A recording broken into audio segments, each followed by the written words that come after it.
बाळासाहेब ठाकरे, हिंदुओं का राजा। आनंद दिघेंचं खरं काय झालं, कट कसा रचला गेला आणि नंतर त्यांचं मरण हे हॉस्पिटलमध्ये कसं दाखवण्यात आलं, शिवसैनिकांना ठार मारायसाठी बाळासाहेबांनी कोणाला ऑर्डर दिल्या आणि ते ठार झाले सुद्धा, ती केस दाबली गेली। फक्त जे दिघे साहेबांबद्दल झालं ते चुकीचं वाटलं काही शिवसैनिकांना, म्हणून त्या दोघांना ठार मारलं गेलं बाळासाहेबांच्या सांगण्यावर। बाळासाहेब पर खून के इल्जाम लगाने वाला शख्स आम इंसान नहीं बल्कि नारायण राणे का बेटा नीलेश राणे है। इतना ही नहीं बल्कि बाळासाहेब पर कामगार नेता कृष्णा देसाई और सोनू निगम के खून की कोशिश करने का भी आरोप है, जिसके बारे में उन्हें पूछा जाने पर सोनू निगम ने चुप रहना ही ठीक समझा। आनंद दिघे और कृष्णा देसाई के आखिरी वक्त में उनके साथ असल में क्या हुआ था, दिघे और देसाई के साथ हमेशा रहने वाले चश्मदीदा इंसान ने क्या बताया, ऐसा क्या हुआ था जिसकी वजह से बाळासाहेब पर आरोप किए जाने लगे। क्या सच में बाळासाहेब ने ही इन लोगों को मरवाया है? अगर आप एक महाराष्ट्रियन है तो आपको ये सच जानना जरूरी है।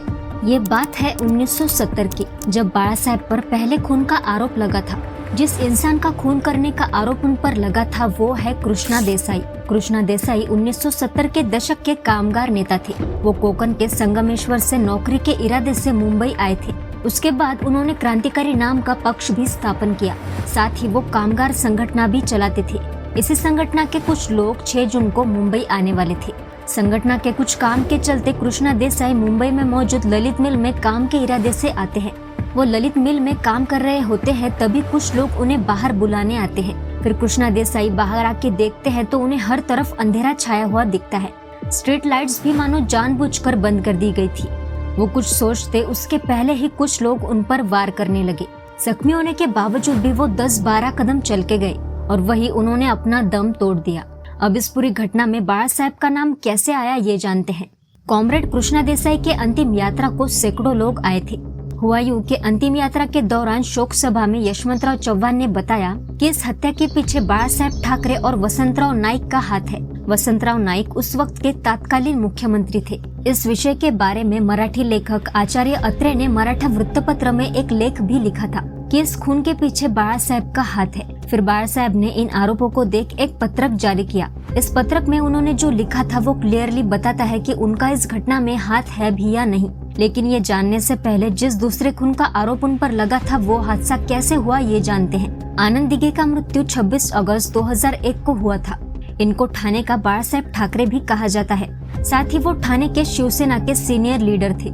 आप विश्वास नहीं करोगे, लेकिन आनंद दिघे वही इंसान है जो बाळासाहेब ठाकरे को भगवान समान मानता था। शिवसेना पार्टी को ठाणे में मान और सम्मान दिघे ने ही दिलवाया था।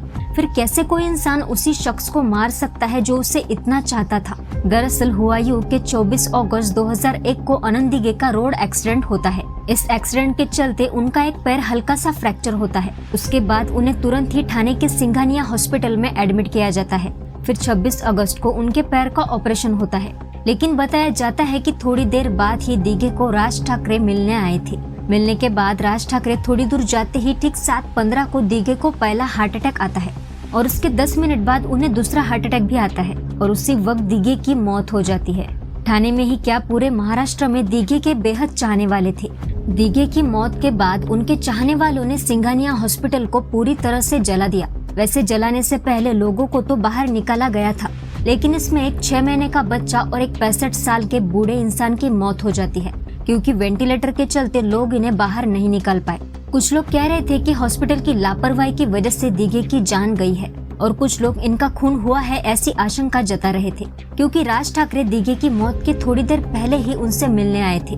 फिर कुछ साल बाद विनायक राणे जो रत्नागिरी जिले के खासदार थे, उन्होंने ऐसा आरोप किया कि 10 सालों में रत्नागिरी के सिंधुदुर्ग जिले में 10 कार्यकर्ता गायब हुए हैं और इसी बात को निशाना बनाते हुए नारायण राणे का बेटा नीलेश राणे बाळासाहेब गुजरने के 6 सालों बाद उन पर खून के आरोप करने लगा। लेकिन उस वक्त बाळासाहेब तो थे नहीं जवाब देने के लिए। लेकिन शिवसेना के विनायक राउत ने कहा कि नीलेश राणे इतना बड़ा नेता नहीं है कि जिसके सवालों का हमें जवाब देना चाहिए।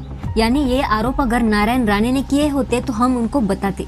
दिघे के साथ हर समय रहने वाले प्रकाश परांजपे ने बताया कि दिघे को वो हमेशा हॉस्पिटल ले जाया करते थे, क्योंकि उन्हें पहले से ही हार्ट का प्रॉब्लम था और राज ठाकरे का दिघे को उस वक्त मिलने आना महज एक इत्तेफाक था। यह सुनकर तो यही लगता है कि दिघे की नेचुरल डेथ हुई है। बाळा साहेब का इसमें कुछ भी हाथ नहीं है। अब रही बात कृष्णा देसाई की हत्या की। बड़ी बड़ी संगठना के द्वारा बाळा साहेब पर इल्जाम लगने के बाद इन्होंने एक पत्रक जारी किया, जिसमें बाळा साहेब ने लिखा था कि कृष्णा देसाई के खून जैसी घटना लोकशाही के लिए घातक है। उन्होंने खुद पर हो रहे आरोपों को नकार दिया। रही बात सोनू निगम के खून की, तो इस पर कोई भी ठोस सबूत नहीं मिल पाए हैं कि बाळा साहेब ने ही सोनू निगम को मारने की कोशिश की है और बाळा साहेब क्यों किसी को बेवजह मारेंगे।